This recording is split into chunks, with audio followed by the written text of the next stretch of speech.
গল্প উপন্যাসে হারিকেনের উপমা পড়েননি বা শোনেননি এমন মানুষ খুঁজে পাওয়া কঠিন। সূর্যাস্তের পর ঘরে ঘরে জ্বলে উঠত হারিকেন। হারিকেনের আলো জ্বলা মানে সময় হয়ে গেছে পড়ার টেবিলে বসার। সে সময় পড়াশোনা সহ সব ধরনের প্রয়োজনেই ঘরে ঘরে টিম টিম আলোয় জ্বলত হারিকেন। বর্তমানে বৈদ্যুতিক বাতির ব্যাপক প্রসারে গ্রাম বাংলায় কমে গেছে হারিকেন জ্বালানোর প্রথা।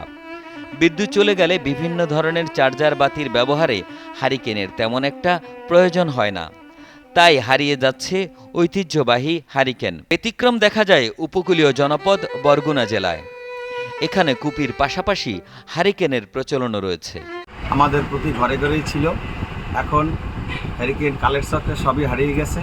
আমরা হ্যারিকেন দিয়ে ছোটোবেলায় স্বাধীনের আগে পড়াশোনা করছি, স্বাধীনের পরেও পড়াশোনা করেছি এবং হ্যারিকেনই ছিল আমাদের পথের দিশারি। সবার কাছে লাইট ছিল না, আমরা হ্যারিকেন নিয়ে এক এলাকা থেকে অন্য এলাকায় আমরা যাইতাম, ওটাকেই আমরা আলোর দিশারি হিসেবে ব্যবহার করতাম।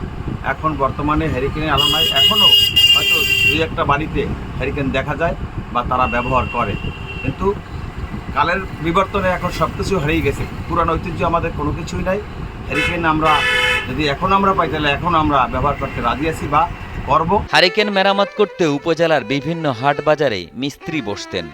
উপজেলার প্রতিটি বাজারে ছিল হারিকেন মেরামতের অস্থায়ী দোকান। তারা বিভিন্ন হাট বাজার ঘুরে হারিকেন মেরামতের কাজ করতেন। এছাড়া অনেকে গ্রামের বিভিন্ন বাড়িতে গিয়েও হারিকেন মেরামত করতেন। কিন্তু এখন হারিকেনের ব্যবহার তেমন না থাকার ফলে মিস্ত্রিদেরও আর দেখা যায় না। কিন্তু হ্যারিকেনের যে মিষ্টি আলো, হ্যারিকেনের যে সামাজিকতা ছিল, হ্যারিকেনের মাধ্যমে আমাদের সমাজ ব্যবস্থা কোনো বিরূপ প্রতিক্রিয়া আসতো না। কিন্তু বিদ্যুতের মাধ্যমে তো আমাদের বিরূপ প্রতিক্রিয়া আসে, চোখের জ্যোতি বা চোখে কম দেখা, হ্যারিকেন বিদ্যুতের মাধ্যমে হয়। তারপরও হ্যারিকেন এখনও আমাদের গ্রাম্য সমাজ ব্যবস্থায় বিদ্যুৎ না থাকলে দেখা যায় এখনও প্রায় ফ্যামিলিতেই হ্যারিকেন ব্যবহার করে। এলাকাবাসী জানান, একসময় বাজারে মুদি মনোহরীর দোকান ছিল। তাই প্রতিদিন রাত ৯টা থেকে 10টায় দোকান বন্ধ করে গ্রামের বাড়িতে হারিকেন নিয়ে আসা হতো। একসময় হারিকেন নিয়ে ডাকপিয়নরা ছুটে চলতেন গ্রামের পর গ্রামে।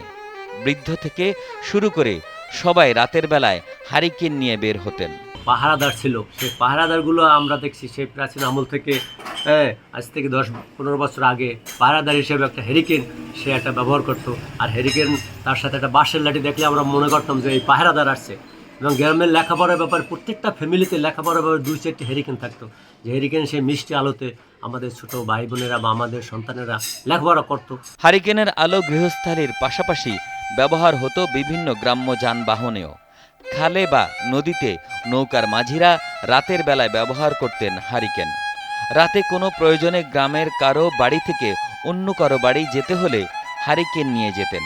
কিন্তু আধুনিকায়নে বিভিন্ন বৈদ্যুতিক বাতিতে বাজার ভরপুর, যার কারণে হারিয়ে যাচ্ছে একসময়ের আলোর অন্যতম উৎস ঐতিহ্যবাহী হারিকেন। বরগুনা থেকে স্বপন কুমার ঢালির পাঠানো তথ্য ও ছবিতে ডেস্ক রিপোর্ট, একে আজাদ, কালের কণ্ঠ।